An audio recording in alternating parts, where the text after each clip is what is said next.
I'm going to. I got other people here. I got nothing better to do. Holy jeez. Got sheets. Are you kidding me?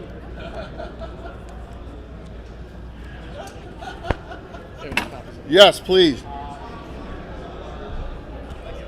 Oh my gosh. Thank you very much. Yeah, I can buy.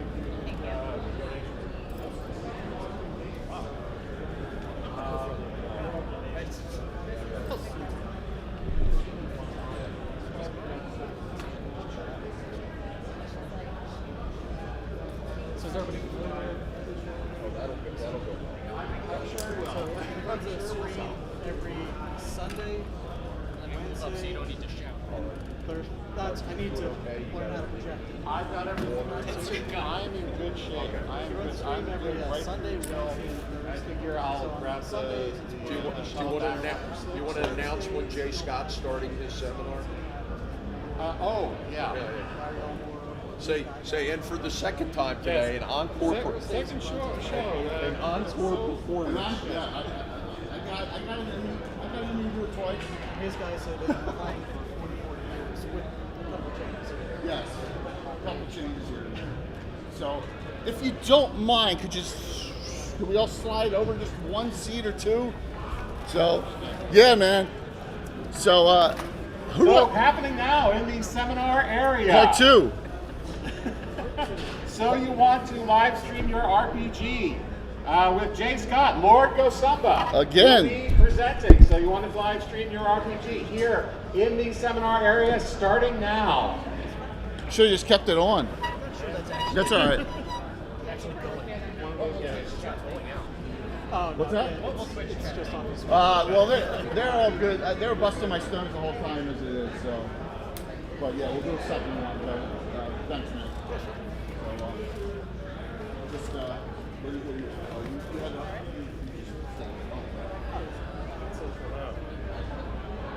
very cool. Yeah, take a sip around. See anyone else? What's that? Yeah. Yes, absolutely. All right, part two. Yeah, I was just practicing, Troy. Holy jeez. It's all right. It's okay. She gave cards. All right. You give cards. Ugh. All righty. So, part two. I can't believe I got. So I have a seminar tomorrow. I thought that was at 3, and then this one was at 2. It's the flipped around the other way. Better to find out now. Yes. Yeah, I guess so. But and that, as Troy said, that one was just practice. So, hey, those that can hang, please hang. You'll hear the same story. If not, it's no big deal.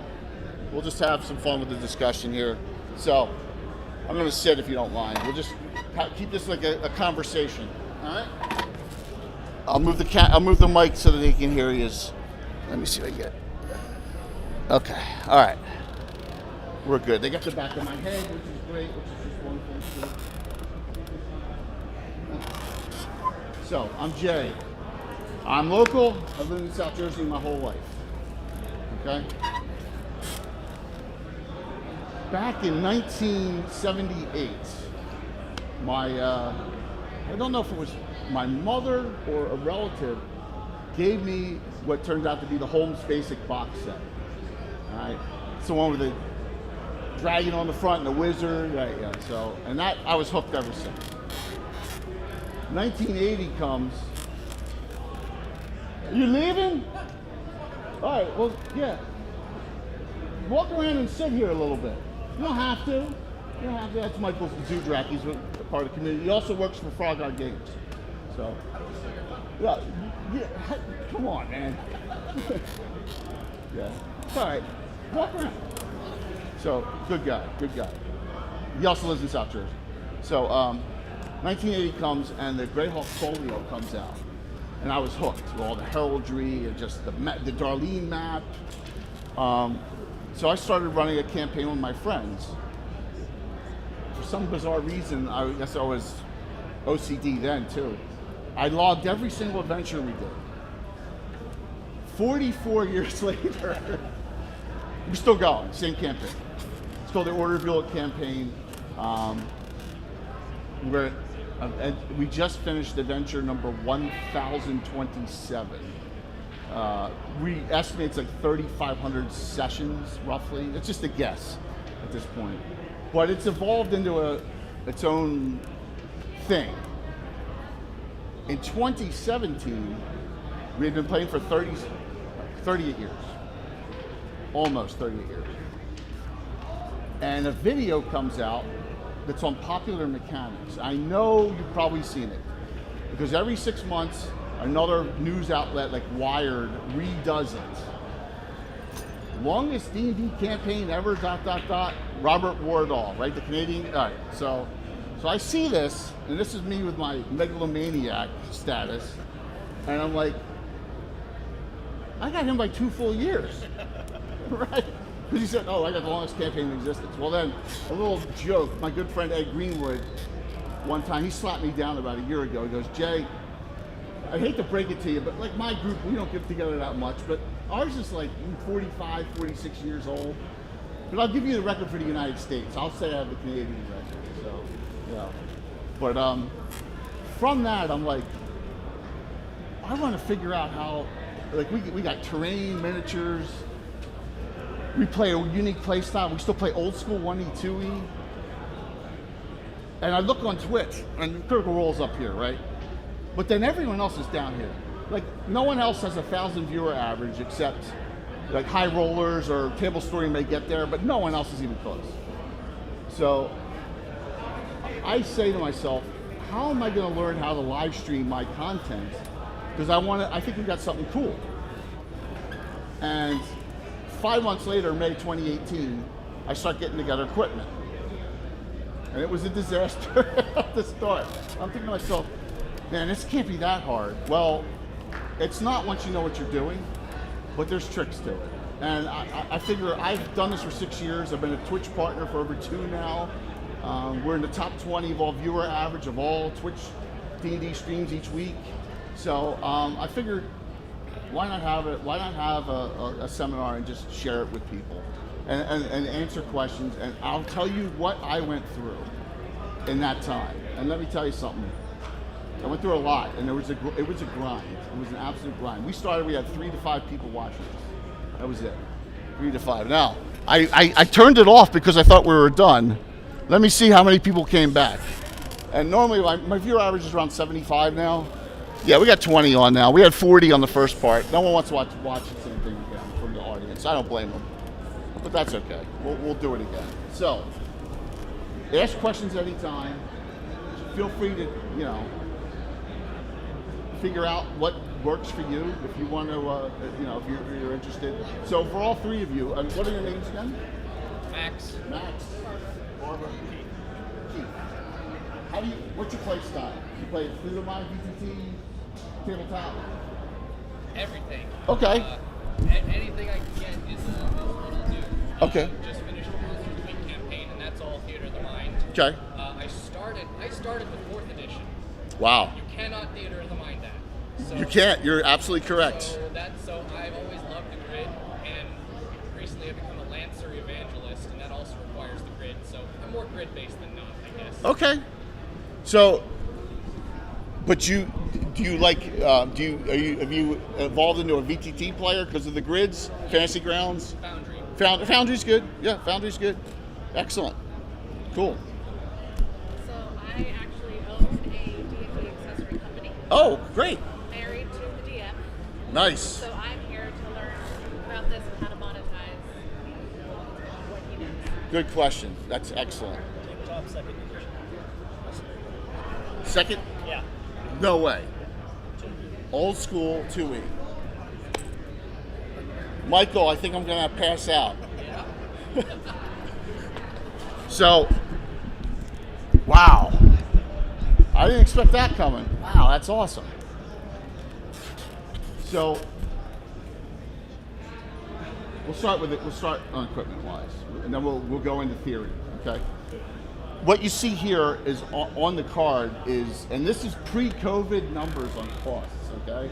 When I started, these are C922Xs. This is my travel kit. So when I go to GaryCon a couple months, I will carry all this equipment with me. So I have a laptop with my broadcast software on it.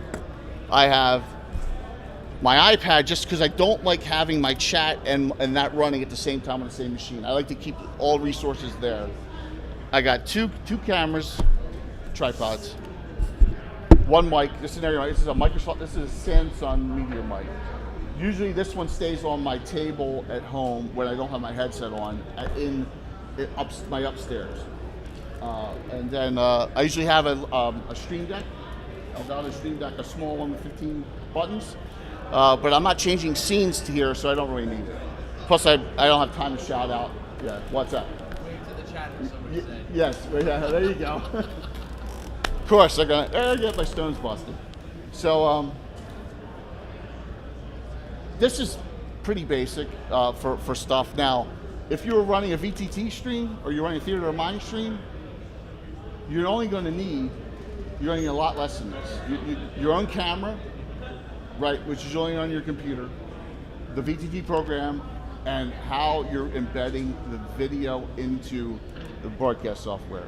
A lot of people use Discord, chunk, which could be a serious pain in the ass to get to embed into a broadcast software. People use Zoom. I use Zoom myself. Some people use Skype, which is such a memory hog. Or some people don't even import their pictures in; they use avatars.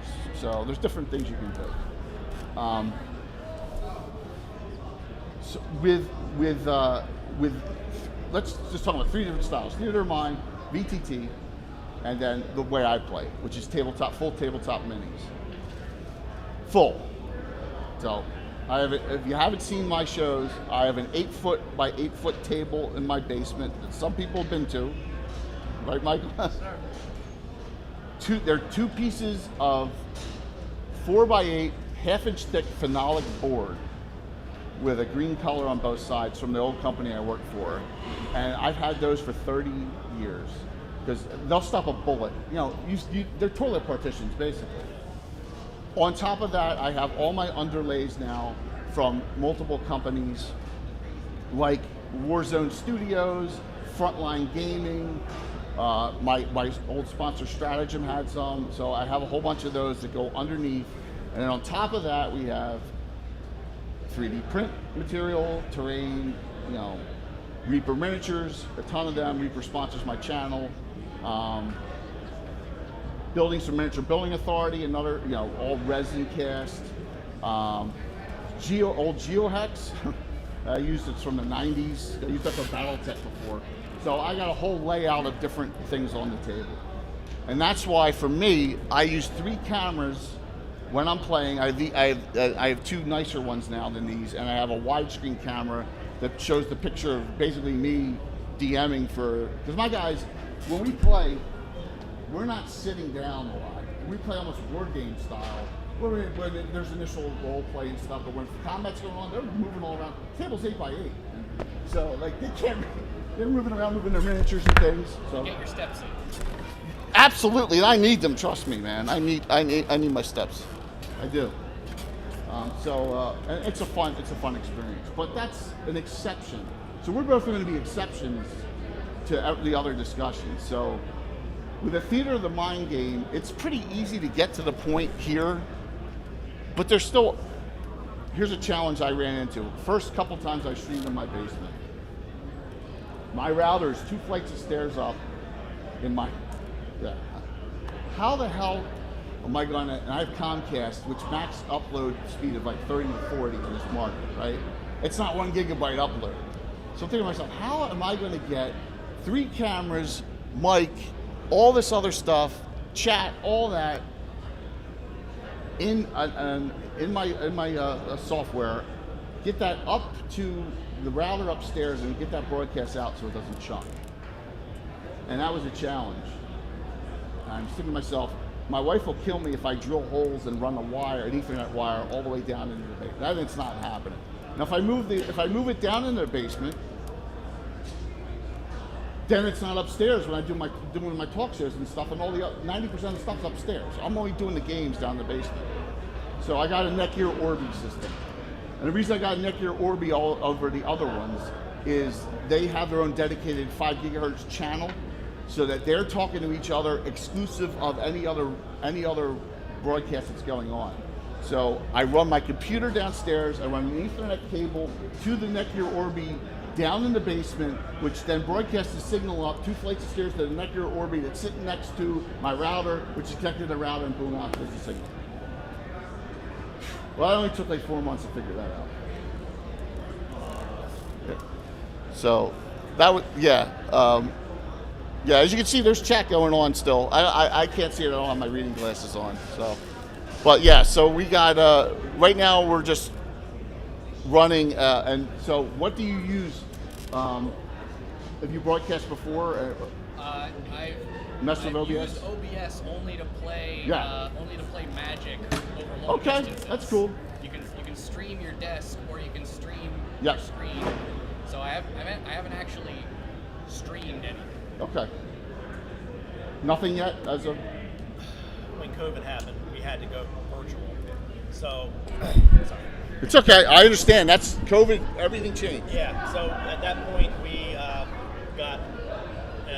I had a work phone, so I was using a work phone to transmit to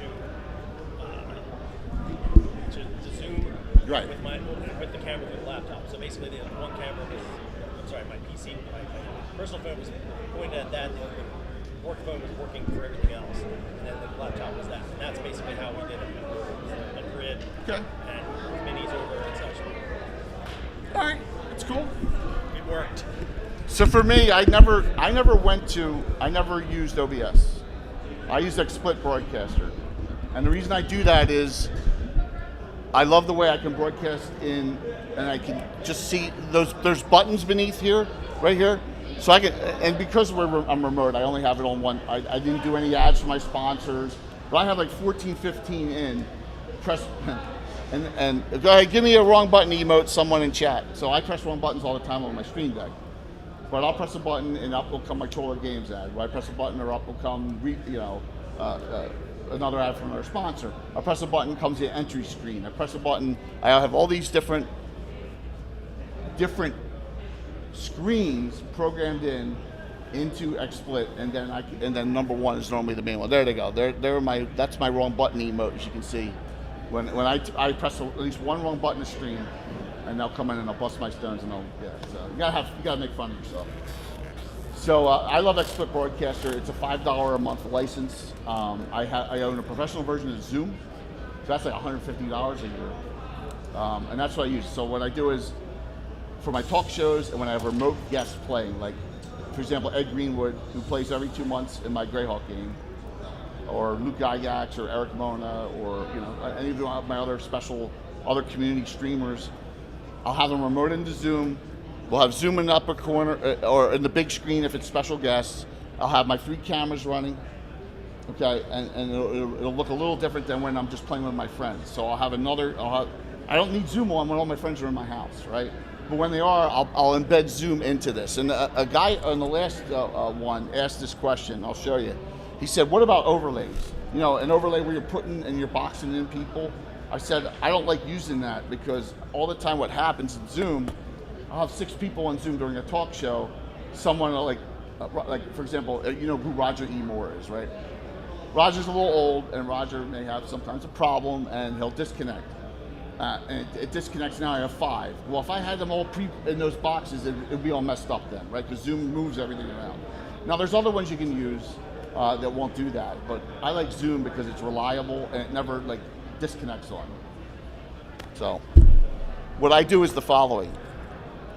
I do it in reverse. This is a background map in XSplit of Anna Meyer's Greyhawk map that she custom makes for my campaign. Now this is just the 2 camera feeds, and this is from my Celtic OMD file, and I can make that light up with fire if I wanted to. Ooh. But I just have it wrapped around a box. Look, that's it, right? Secret. So it's in front of, not behind. it's not behind the overlay. So I don't do overlays. I do backgrounds. I'll do it like this here. That is my shout outs right there that I moved, and here's my scroller for all the stuff going on the page today, in the next couple days. In this corner is a scroller with my sponsors. Up here is the title. You know, it's all in front. So I actually, and the way I like that is because this is layered in XSplit. So XSplit Broadcaster has layering, one on top of the other, So it's really easy to use. So, and that's why I kind of like XSplit. But once again, that's the one I started with. And I think I put in that document, just like they have XSplit has 34 how-to vids, or like a minute each on each thing you can do, whiteboards or whatever. So it's good to use. Now I'm not saying there's nothing wrong with OBS, but just for me, I use XSplit. So Carlos also uses XSplit, but everyone else I know uses OBS or Streamlabs OBS, except for one other friend of mine, Jimmy Duffy for Pitter's Rejects. He uses vMix, which the license was $1,200 for. Yeah, I don't. And then you can invite individual people into a video channel, up to 5 or 6, and I'm like, no, I'll keep it simple. But he uses vMix, so there's some of the ones that are out there. Cost-wise, you can get started. And if you're doing tabletop especially, you can get started with these cameras are probably 125 now, the 140. But if you really want to highlight your work, you want to see the now. It was the before and now there's the now. My buddy John at Blue Box got me on these Instalink 360s. They swivel, they turn, they zoom. They're unbelievable. I stream in 4K most of the time now. And with the tripod, and they're only about this high, believe it or not. They're like that high. They're like $328 each, but they were worth every penny. The zoom on them is unbelievable. They come in, boom. I mean, we can get like up and close to the miniatures, like right there for some really, beautiful. And it'll be 4 feet away, and it'll zoom in that far. So I don't have to, I used to have to move them all the time on the table. Yeah, the Instalinks, I'm moving a lot less on the table. So it was an investment worthwhile for me. So, yeah. Cost-wise also, hopefully this helps you with, you have a question about something? I was just wondering, what was it called? Where was it on the sheet? Oh yeah, the Instalink 360. Yeah. Thank you. Yeah. They're on Amazon. So this is a Samsung Meteor mic. I used to use this downstairs in my basement. I stopped because I wanted something that filtered out a lot more of the noise. So I wanted a J-Talk Labs, J-Labs Talk. It should be on there. It's a little bit bigger and it's omnidirectional, so I can have it. My guys are all around the table, and we always had the complaints you couldn't hear Bill and Alan right in the corner. But now there's no issue, and I have one microphone sitting about 2 feet away from me, and it covers the entire table. It's like a 16 by 16 room, and it picks up the sound. So yeah, that was a real good investment. I think that was only like $60, that one. But you want to experiment with them. A lot of people, like if you're doing a talk show, I got a headset on anyway, right? Because I don't want that reverb. Like if I use this in front of my computer on a talk show, I'm going to get reverb. I don't want that. So yeah. So I have a headset when I'm upstairs doing my talk shows. I have the Logitech Stream Cam on top of my monitor on my PC when I'm doing my talk shows with my headset on. I have 2 monitors, and the reason I have 2 monitors especially is that second monitor, if you're doing VTTs or you're doing Albert or you're doing Foundry, I like taking anything that's on that second camera, on that second monitor, full embed the monitor in instead of embedding the Foundry program itself in. Does that make sense? Like that, I'm embedding that screen, which is not on the broadcast software, into this because it takes up a lot less resources. Yeah, it's a full. It may be in reverse what you think, but when you sometimes embed a program itself in, it hogs. It's trying to read the program Right. correctly instead of just reading the visual output. Yeah, so that second monitor I found was vital to what I'm doing down on my talk shows. That's interesting. That's Yes. very interesting. Yes. So, like when we play, and once in a blue moon when we play Fantasy Grounds, I'll take the Fantasy Grounds and I'll embed the maps, but not the Fantasy Grounds program in, right? Because I want the maps there, boom, boom, boom, boom, so I can flip through them quick. One of my buddy Tim DMs, he likes using them, but we're not playing on Fantasy Grounds. He's just showing the maps and showing the positioning. Because he's at his house DMing, he's streaming on my channel. All his guys are into Zoom, and I'm hosting the show. So I had to figure that out. So that's the best way we figured out how to do it, was to have a map program, and Fantasy Grounds works. I own the license to it, so I'll use that. Yeah. So. What's that? All the shows with Tim, always great. Well, thank you. I appreciate that. And Tim dresses up too a lot of times. So. Or teeth. Yeah, the orc teeth. Actually, the one of his orc tooth broke, and he's all upset. Oh yeah. Yeah. Do you feel streaming has changed the content of your game? Like, do you think you're doing things differently than you would if you didn't have an audience? Yes, and I'm going to say a lot is for the better. Now, I'll tell you. So, I am 56. I am from a different generation where we say words we shouldn't say that means other things. You know, that's something. That stopped when we started streaming. You know, so that completely stopped. I mean, that was the thing, you know, because we didn't realize we didn't know any better, right? So that's good. Two, I learned how to. Hello. I learned how to. It helped me with conventions. So like when I have a special group, or when I have a group like Ed Greenwood's group saying 2 drink minimum. So their thing is you can join us, but you have to have 2 drinks beforehand, right? So, and I have a shirt with his logo on it and everything. But now I don't want to run a game for them. But say we run, it's 4 to 5 hours, and stop at a point and go, we'll continue in 2 months, right? So, and that's just like at a con. You have 4 to 5 hours to run, get that game, have everyone have their sheets, get done, get in, get out, because someone else has the table.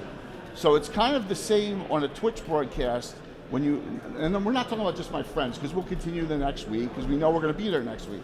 But with these special groups, you only have a limited amount of time.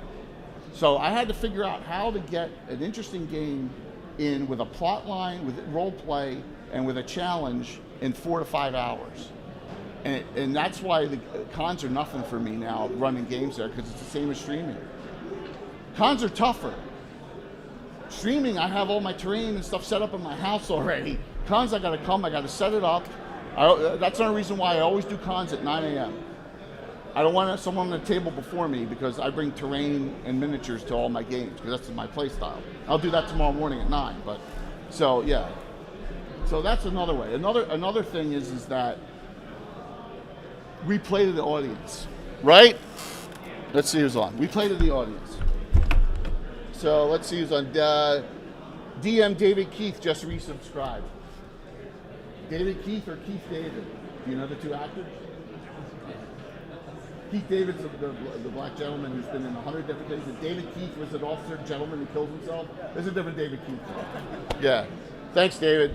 So let's see how many people we got on now. We're running about 30. I had 45 on the other one because I did this twice. I thought that we were supposed to do this at 2 o'clock, and I did it at 2, and now I'm doing it at 3 again. So I'm running at 3. So a big thing that has really changed is my audience interacts with the game. So, and this is how, one of the ways I generate a lot of income on Twitch. For a cheer of 500, we have a hero point system. So we have what's called regular and special hero points. A regular hero point is something like, man, I gotta make this saving throw. I have 2 regular hero points. I'm gonna use both of them. I'm gonna add 2 to my +2 on my save. So say you need a 12, I'm doing it. Now I need a 10. I add 2. Special hero points for cheers. They can use those after the die roll is made. So if they roll a natural 19, they can turn that into a natural 20. The player, critical hit. they roll a 1 and they don't want to fumble and roll on the fumble table, which I use critical and fumbles, they'll add a special hero point to make it a natural 2. So, and that means that we interact now with the audience, and that's one of the reasons why, you know, I think I made partner status, because people enjoy interacting with the game. So they affect the game a lot, and when we have special groups, especially my all-female casts, people are giving them 5, 10 special hero points each, because they want them to be successful, right? I mean, it's just the way it is. But we have the bad guys like Troy on here, and DM 22152. They'll give me special hero points to use against players. Villain points.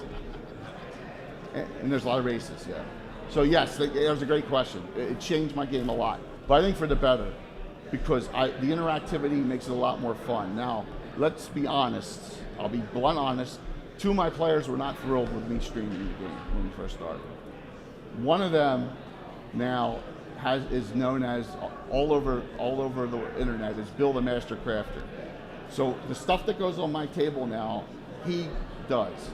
I have no artistic a bone in my body. He's doing all the painting. He's doing all the making the terrain crafting. One of my good friends, and now he's got a name. So he's 5 years ago. He wasn't thrilled about it. Now he's Bill the Master Crafter. So a lot of my guys have nicknames, like the Ever Mysterious Tim. You know, they got names on Twitch that the audience is named them. So yeah, that's another thing. Make sure when you're doing this that your players are on board. Some people don't want to be on camera. I'm sorry, I didn't ask you guys, but I think it was a stream about streaming. So, I mean, a seminar about streaming. So yeah, good question though. It's a very good question. Some other hidden costs. You may need to get, if you don't already have it, you probably do. You're going to have to get the best service you can possibly get. Right? If you have FiOS, you get 1 gigabyte upload. If you have Comcast, you got to get the top triple tier package to get the best thing, unless you run a dedicated line in. And that's I don't have one of those. That's $250 a month. Yeah, but I have the top tier Comcast in my house because I want the maximum upload I can possibly have. Upload's the most important thing over the download. Yeah, absolutely. So that's another hidden cost, but it's a business expense. It's absolutely a business expense. So, yeah. Okay, let's see. Do you do your own make your own miniatures? Okay. I use all the vintage ones that I've had. Okay. And I buy vintage as well off eBay. By the way, thank you for coming. What are your names? Vince. Good to meet you. Nice to meet you. Please ask questions. You know, I'm bouncing all over the place here because that tends to happen on my talk shows all the time. Alex is going to give you. I got one left. There we go. Oh, good. Cool. You don't need this. I don't need that. Here, you want to follow along? Right? Yeah, just follow up. So, base stuff. What are you going to stream on? What kind of hardware are you going to stream on? What kind of cameras do you need? What kind of sound do you need? What do you need a stream deck? What software are you going to use? What's your play style? That'll affect a lot of the other decisions that you make. So if you're a VTT streamer, you're going to need to, you're going to have that. Plus, you're going to have some kind of video conferencing software. I mean, video conferencing I think is a must no matter what. So you got to decide. I don't recommend Discord. I just don't. I know it's free, but like you can bump it up, but like there's always problems with doing Discord. You may be able to use it. It may be all you need. That may be it. But yeah. So I recommend getting Zoom, Skype. Skype's such a memory hog. We used Skype at first, and I crashed. Every time I used it, I crashed back in the day. They've changed it a little bit. I think that was right when Microsoft bought them. Like 6 years ago. Yeah, but it's not it wasn't friendly back then. Zoom works fine for me. Other costs. If you're going to play in a miniature style and terrain, you're talking about a huge investment. We have 3 3D printers. Now, I have 1 resin, 2 PLA printers. I have I'm fortunate I have 8 sponsors on my channel. So Reaper Miniature sponsors me, Gamescape 3D, Infinite Dimensions Games, Centurion, Trollor Games, Miniature Building Authority, Portrait Workshop. So I got sponsors that I don't have to, if you don't have them, we're talking about a major investment. So some tricks I put on there. Look at shows for discontinued things, go to yard sales, go to the Berlin auction, or if you live in South Jersey, you know what that is. Or, also the old box games, the D&D ones, like Wrath of a Chardalon that came out, and those are official size miniatures that came out in the 2000s. Remember D&D had the first line of miniatures starting in like 2000, ran through like 2010 and 11. But they're unpainted, but they're to scale. But they're the exact sculpts that they put out painted, and you can usually get 30 to 40 of those in each of those boxes, and you usually get them on sale. So you can use them, you can always just put them up, prime them up, and they're perfect to use. There's nothing wrong with that. So that's what I would suggest doing that. There's a lot of 3D print companies that have come out with some great miniature setups, STL files. So we have my buddy Bill. We got a whole bunch of different things. I'll say, look, I need a couple months ago. I want as many orcs and riding wargs as you can give me. There's a company, and I'm sorry, I can get you the name of this company, that they do a lot of Lord of the Rings miniatures in 3D print. He had within a weekend 70 orc miniatures of all different poses and stances, and half of them were riding on wargs and direwolves, all painted up within that weekend, because the resin printer can really pump out stuff a lot quicker than a PLA. But I wouldn't recommend a resin printer for terrain. It just wouldn't. Terrain, they're usually huge pieces, castles, big mountain ranges, buildings. I would go with a PLA printer there. They can get frustrating. You could go 19 hours into a 20-hour print, and something happened to your print. Have you ever had to change like a final boss because a mini didn't come out in time? That's a great question. So I give Bill usually a 4-week notice at minimum on stuff. So he's working on something now, and I'll talk about this a little later. We have a big fundraiser coming up in 3 weeks. It's our 6th annual fundraiser for St. Jude, and he's got it already done. But back in the day, that people would say, "Is Bill chained in your basement again?" Right? Because I just was like, "Bill, I need this in 2 weeks." And he's like, "I don't know if I can get it done." So the answer to that is sometimes I've had to. Not in the last 2 years, but back in the day, yeah, before everything gets refined and honed as you go. You get to know your friend. You get to know how much time your friend has, who has 2 kids and a full-time job, and plays at your house on Thursday night and comes over. All my guys come over on Thursday night and they've worked all week long and they're exhausted and they can't remember what they had for lunch. So I throw up my tuna fish sandwich emote, because I say they don't, right? They don't know what they had for lunch that day. And I'm not expecting to have a fun game that night, right? And my guys are brain dead from it. But that's real life. That's what I stream. I stream a real life tabletop setup. So we're not Critical Role, we're not Table Story, but we have some fun.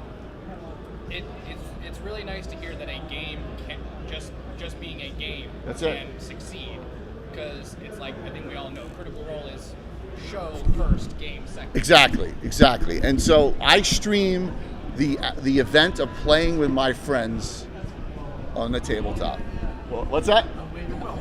Yeah, well, thank you. And let me tell you something. In 2018, I wouldn't have a 3 to 5 viewer average to start. It was rough. It took a long time to get traction, and that's another good question. Is, well, let's talk about anything else on hardware. Any other questions? And we'll go into some theory here. Any other questions? Okay. You can always, like I said, you have my card. You can always email me on other questions you may have. I've kicked out cords and shut streams off. I had one of my guys fall into a table once, but he tripped and fell into the table, and I've had everything happen to me. So, yeah, I've had not software updates I forgot to do, and my Stream Deck just stopped working. That happened last week. It's like I'm pressing buttons and nothing's happened on the shout-outs. I'm like, what the heck's going? And then I forgot to update the software. So yeah, it happens all the time. You will expectations. You will have issues. It's part of it. It's part of it. Okay, theoretical. Let's start out with a 3 to 5 year average. How do I get beyond that?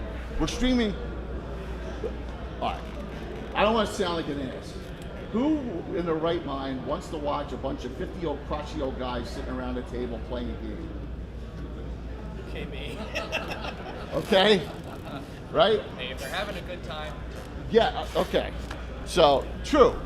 But if that's the only thing I have, I'm not going anywhere, right? So I'm streaming on Thursday nights. I'm like, okay, what can I do to make this better? Talk show. So I start doing a talk show on Sunday nights about my game, theory, things that are going on in the community, things that are like, let's talk about Paladins today, right? Then I make, from that, posting on Facebook and all, I become friends with Leonard Lakofka. And I didn't tell the story last hour, it's good. Leonard was a really crotchety guy, right? But he deserved it. Leonard is a legend. Secret of Bone Hill, right? Assassin's Knot. All these classes I used, the Archer, the Deathmaster, he created all of them. So it's like, wow, Leonard is... You don't have to look at me. No, Casual. Casual. I started having Leonard on my shows. And first one went okay. My co-host is Anna Meyer, the great up map maker. We've been good friends for all these years. And it gets to the point now I'm having regular shows, and Leonard knows my Zoom. He just logs into a show he wasn't even invited on. And he starts talking for 10 minutes, he gets bored, and he just logs off. Doesn't say hello, goodbye, right? Yeah, and that had a charm to it. So I'm like, after Leonard, I'm like, I need to start reaching out to some other people. All they can do is say no. So I start reaching out to people like Eric Boner. And Eric runs Paizo now, but Eric was running Greyhawk back in the day and worked for, Paizo Hawk era. And so I reached out to Eric and all of them, and I'm friends with him now. And I don't know how it started, but I said, Ed would be good to have on the show. So I talked to Ed Greenwood, and Ed loves coming on the show. He loves talking Greyhawk. I said, Ed, you want to play in one of my games? He's like, oh yeah. So now I got Ed Greenwood on my stream every 2 months playing in one of my games. And he's playing in my game at Gary Con. It's all, he comes on the talk shows. We talk the difference between Forgotten Realms Dark Elves and Greyhawk Dark Elves, and that's the kind of stuff we have going on. So it gets to the point where, step back 2 years before that, I'm thinking to myself, how do I make this thing grow? We use tabletop minis and terrain. Well, maybe there's minis and terrain companies that want to get involved. And there's painting streams, like there's Jimmy the Brush and all these others, right? So I start reaching out to them, and it turns out, from that, Reaper Miniatures sponsors me, and then things really shot up at that point, right? I got the Reaper sponsorship.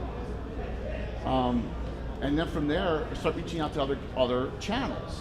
There's other Greyhawk channels, and I'm thinking to myself, we're doing okay. Why don't we do this major fundraiser? We'll do a fundraiser for St. Jude. So this year's year 6. 6 years ago, we did our first. I had 3 channels involved. We raised $1,024. I remember exactly how much it was. Next year, we had 5 channels involved. We raised like $2,050.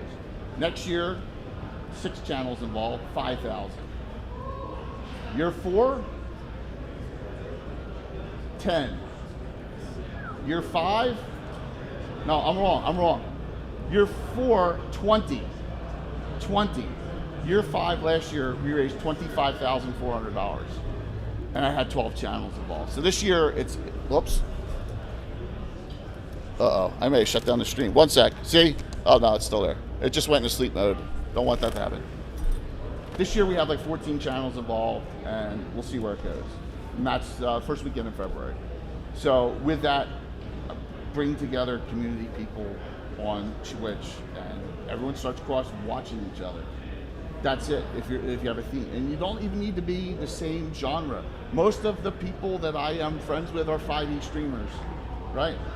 There are very few 1e, 2e streamers. There's some Pathfinder people, but most people, or there's a lot of Troller Games now running, that run Castles and Crusades. There's more and more of them. That's old school. Shadow Dark's out now. People are liking that. That's OSC's coming out now. People are liking that. So there's more and more old school streamers. But when I started, there were none. There was absolutely none anywhere. But most of them are 5e streamers now. And now they're my friends. And now I get them, and I was like, hey, one's named Darling Creepshow. She's a great painter and does a lot of cool things, and she plays in my game like at least once a month. She plays, and she's going to GaryCon, and she's very a great role player and just fun. And I have this community of friends that I got from just reaching out to people, and just saying, hey, do you want to get involved in something? Or I don't know if you know much about rating. So when a stream ends, and I didn't do this because I'm here, but you find a channel and you rate all your viewers into them. And a lot of other channels will be are fearful of doing that because they're afraid of losing their audience, and they won't have interest anymore. I say if you're worried about that, then you shouldn't be doing it. I want people to, because how many hours am I going to be on? I got a real full-time job. I do. I got a job that I do 50 hours a week at, plus all this. I'm on 10 hours a week at most. So I want them to find each other, So yeah, don't be afraid either. Don't be afraid of that. So from this point on, my viewer average is over 75 plus. I've been a partner 2 years. I got rejected from Twitch 12 times. Partner submission. 12 times I got rejected. Lucky 13. It took 2 years. It is a grind. So there, in our community of all of our streamers that we have, none of the other ones have made partner yet. So it is tough. You got to get above that 75 viewer average, hold it there, and hold it there while they're rejecting you every time for submission. So it's not easy, but there are a lot of benefits to it. I have a stream team. It's called Great Creatives. So they're all, you can find them. You go to the Creatives site and you can see who's live on that site. You get dedicated bandwidth, so that you're not worried about chunking Saturday nights, with a lack of bandwidth. And there's a lot of benefits to it. It's a lot easier to get people on your show, and a lot easier to get people to want to sponsor you as a partner over an affiliate. So, any questions? What time do we have? Look at that. Yes. What is it about Thursday night? Every single stream I play on Thursday. Why Kirk rolls on Thursday? Why is everything on Thursday? It's a good question.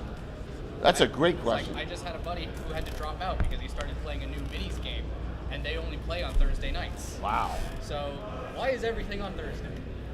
We started because a lot of us work out of our home offices on Friday in our jobs, and it just is we used to play way back in the 90s when we're out of college, and we used to play Thursday nights and Sunday evenings. And then then you get married and have kids, and that doesn't work. So Sunday nights, but it works for my talk show because I'm just sitting in front of a computer. It's only 2 hours, but having them all come over for a game is not going to happen. Thursday night is the night that just makes the most sense for us, and always has, and that's the night I'm on. It's Thursdays. I know Critical Role's on, and I say, well, we're not. This is more of a scheduling question, but it seems like the societal hive mind has just decided Thursday is when fun things are supposed to happen. Right, because everyone wants to start the weekend a day early, man. Yeah. But I stream my special events. So my next one is on the 20th, 2 weeks from, and I'm going to try and stream tomorrow while I'm DMing here too. At 9, I do either 9 a.m. or 6 p.m., depending on the wife's work schedule and who's on. So I do a lot of these a lot of new community people I have playing. It's at 9 a.m. on Saturday morning. There's no one on. Literally every time I'm on, I'm the top D&D stream, and I'll have 50, 60, and it goes up into 70, and I'm number one at that time slot. There's no one streaming at that time. Yeah. You get into the afternoons, and the European streamers, the popular ones, they have 300 to 400 will be on, and you'll see them, and you're like, well, this is in Polish, I don't know if I want to really watch this. So then the UK ones will come on, and then you'll get, you have certain ones that are on. Like I think Table Stories on Monday nights, right? They're on Monday nights, I think. Yeah, High Rollers I think is on Saturdays.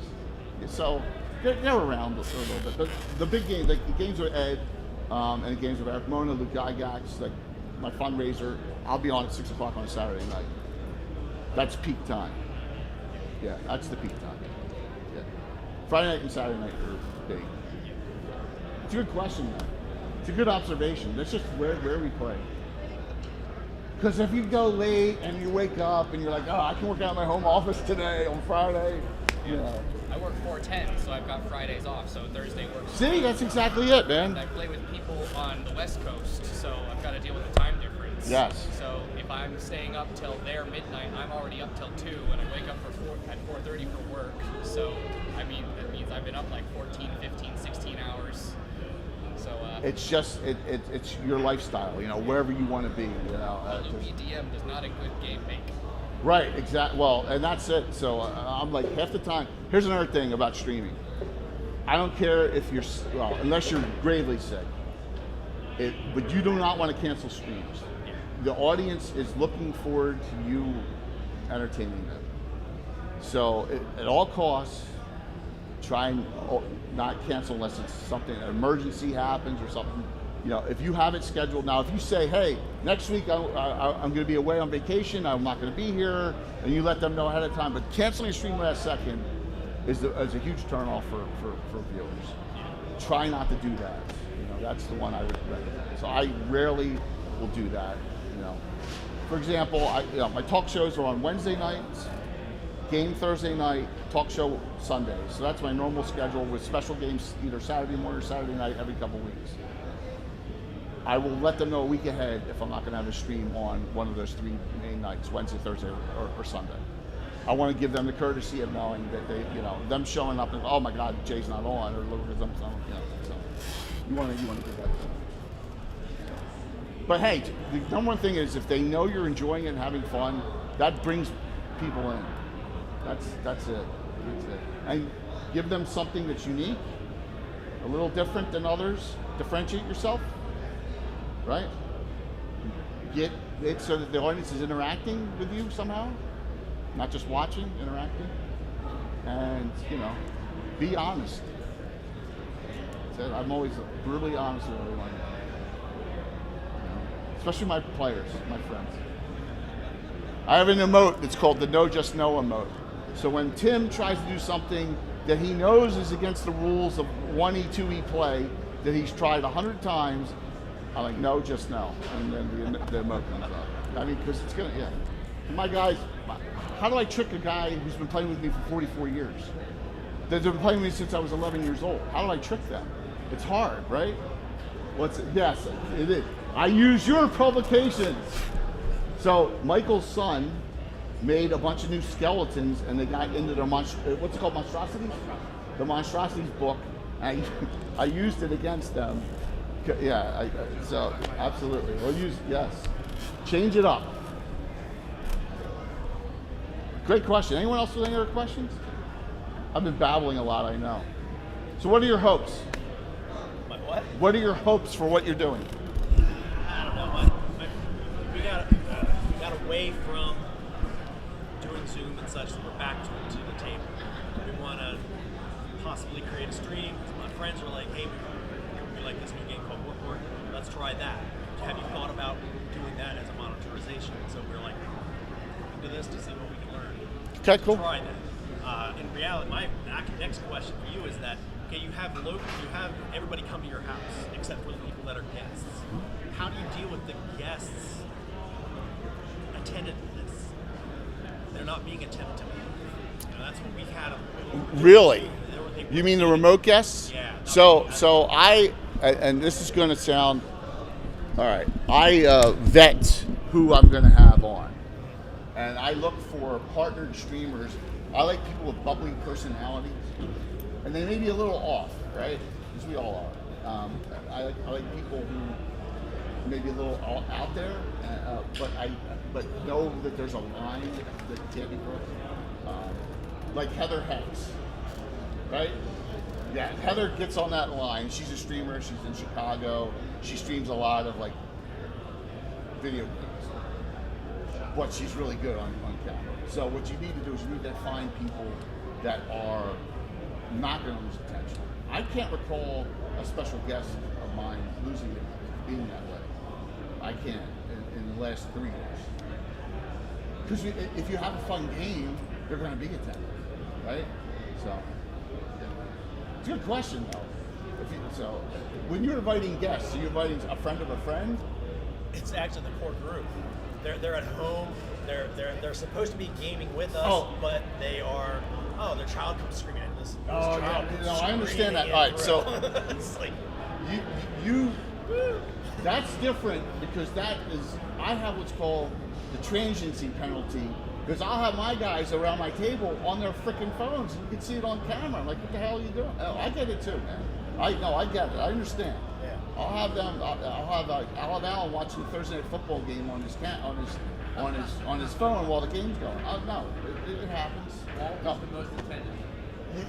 Yeah, right. Right by you. Because he falls asleep half the time. No, I have it too. It's part of the charm of the game. But I can see where that's a problem. I can see where that would be a problem. If you're going to stream it, look. Yeah, we have kids that come, like people have their children show, or like people show their cats or their animals. That's fine, but just if you're gonna live stream it, they gotta be. Yeah, you gotta say, look, we're gonna do this. We're gonna act a little professionally. Once the charm is there, and you have an audience that kind of understands that, then it's a little different, right? Like you may have a guy who's the quirky guy who disappears and you don't know where he goes for like 10 minutes on camera. And everyone go, oh, there goes John again. I don't know where he is, But then, do you have an agreement with them? You talk to them beforehand and say, hey, this is what I expect. 6 years ago. 6 years ago. No. 6 years ago. Another thing. Oh gosh. All right. I'm gonna get in trouble. So I've had people coming on that want to come on say, but I'm not coming on unless you give me an appearance fee. You know what I say? To them? I will pay you the same amount I pay at Greenwood.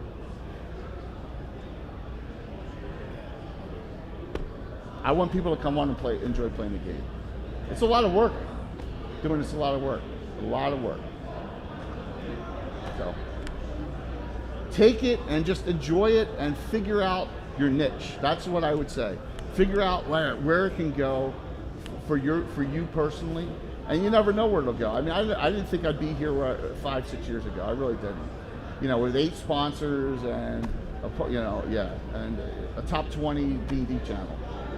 And it's just me. Like I said, it started with me and a bunch of cocky old 50-year-olds sitting around the table. Right? That's it. Yeah. Any other questions? Is there someone up next? Yeah, the seminar at 5. Oh, good. So I got time to break down. Cool. I appreciate your time. So it's back to back. Yes. What are you guys doing? Are you guys playing? You playing games online or? We have a monthly. Cool. Thinking of trying to get one going weekly, and kicking around the idea of live stream. Kicking around the idea. There's nothing wrong. So there's nothing wrong with trying it out and just seeing if it's for you. Because, you play. What's your style? 5e. 5e. 5e theater of mind. 5e BTT. Just 5e straight up. Okay. So you guys are all pencil and paper and so theater of mind. Okay. There's nothing wrong with trying it and seeing where it'll go. Just note that 90% of the channels out there are that. and that is where it is so hard to break in. And that, like, you got, old school D&D, there's opportunity there. Yeah, the 5e theater mind is the number one type of stream. So go in with low expectations and just have fun with it and see where it goes. That's it. And just you got a little niche there or something, and that's. Do you upload to YouTube afterwards? Yes, everything. It's one press of a button on Twitch. Yeah. So I have. My YouTube's not on that card. I didn't look. I think it is. I've got I think it is. ADHD, so I think my YouTube's on the card. If it's not, then I'm in trouble. It's not on there? I don't have my YouTube on there? No. Okay. It's Lord Gazumba with a space. Alright, so, and the YouTube, I just use to store the vids because Twitch only stores for 90 days. So I'm not like, I think I got like 2,300 or something subscribers. Yeah. But I just use that as a place to put all the vids. Yeah. It seems like having an archive would That's help, it. because then people that like come in the middle can be like, oh, I don't want to come in the middle and just have no context. They can go back Right. a few episodes. No, especially for the talk shows too. Yeah. Oh, so episodes. That's funny. All right. We've been playing for 44 years. I have 27 different adventuring groups. So, again, Say that again. 27 different adventuring groups. How do you keep track of them? My friend Alan has 74 pieces. Yeah. Alive? Yes. Wow. Yes. So, but they all have names. They're names of groups, like the Bloody Brethren or Iron Fury. And Edge groups 2 drink minimum. The all-female cast is the Slav Squat Squad. I didn't know what a Slav Squat was, actually, and they showed me online. I have the newest group is named Nuclear Meat. There's a couple people from Britain, 22-year-olds, and a couple. Coco may be on; she's in that group, and a Little Bird, another streamer, and then the third one is called the DFCC. They're the 4 groups of special online people, and that's a second edition thing. The dual-fisted communist checkers. So they're always like, "What's the communist of the character?" Because yeah. But then there some dumb ones, but that's it. So we keep track of them. Yeah, so I have 23 groups that are my guys, and then 4. Yeah. I know it's ridiculous, right? It's 44 years of playing. I say I'm never going to start a new group up again. In 2 to 3 years, we start one. So our highest level plot characters, from first level is an 18th level halfling thief, straight class. That's it.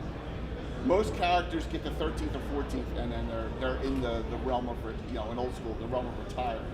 Right. The realm of they're a major character in the Order of Ulick, or they have a keep somewhere in Selene or in the Lord Mills. That gets to that point.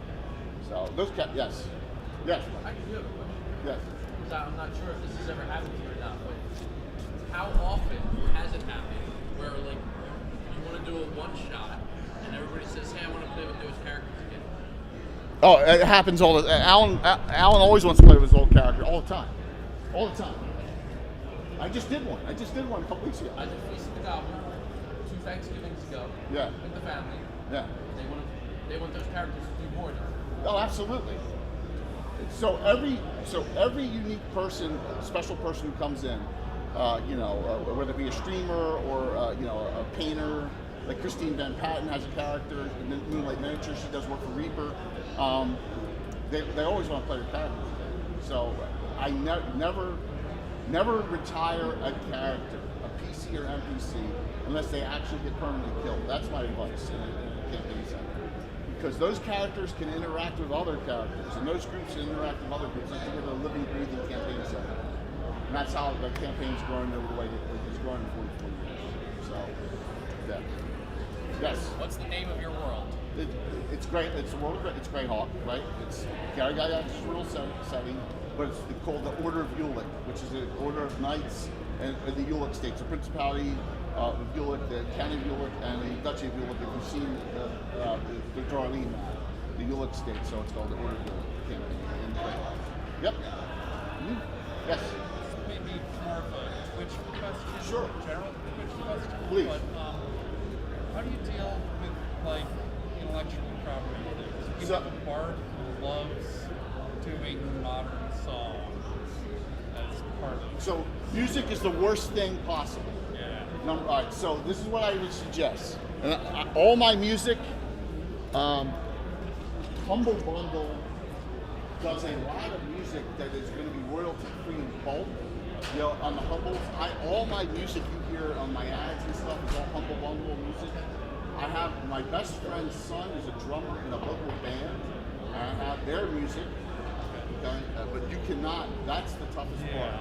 Music, copyright is you'll get banned permanently. YouTube is way worse than Twitch, by the way. Oh really? Twitch will just turn your sound off. YouTube will get banned. Absolutely. So it's tough. It's tough. That's a great question. As far as intellectual property, there is the creative policy that that WotC has. So if you scroll down on my channel, you'll see the fan content policy. You're able to generate income off of playing the game, live streaming a game, or using a Patreon for something as long as that content afterward is free afterwards. I'm not charging for my vids. They go on YouTube and everyone can watch them. So I'm in good with the fan content policy. So for streaming, stuff. I could not put out a publication so my book Horror in the Hools is stripped of Grail content. The names are similar, right? So yeah, you've got to be really careful on that. On property copyright. Music's the worst though, by far. Yeah. You hit the head, you've got to be really careful. Humble Bundle is my suggestion. There's always bundles of music that they're giving away at a reduced. I got one, I don't know, for $25. I got 30 of his albums, and most of my music is off of that. Because I own the rights to it now. Yep. Yeah, it's a good question. Yeah, because the worst thing that happens is you get on there and you upload the thing to YouTube, and then it flags your whole thing. You're like, and you just won't even be able to monetize it. So, yeah. But my opinion, Twitch is way better if you're going to do it than YouTube. That's just my personal opinion. Yep. I appreciate all your time. I'll be here. I have another. I'm DMing tomorrow morning. And then Joe Block and I will be here talking about Greyhawk at 2 o'clock tomorrow on another seminar. So we'll have a lot of great publications and fan content stuff that's coming out. We'll share all that. So awesome. Hope you enjoyed it. Of course. Thanks. Please reach out if you have any questions. This time I'm going to turn it off. It's going to be for good. Thank you, everyone. Finished up with 40 people on. And appreciate you all. Hey, Kafir, good to see you. Good to see you. There's Michael. Good to see you, JR. Rob Phantom, good to see you. Wish you were here. It looks like it's going very well here. So, I forgot where I'm eating. I'm going to catch up here. Yeah, no problem.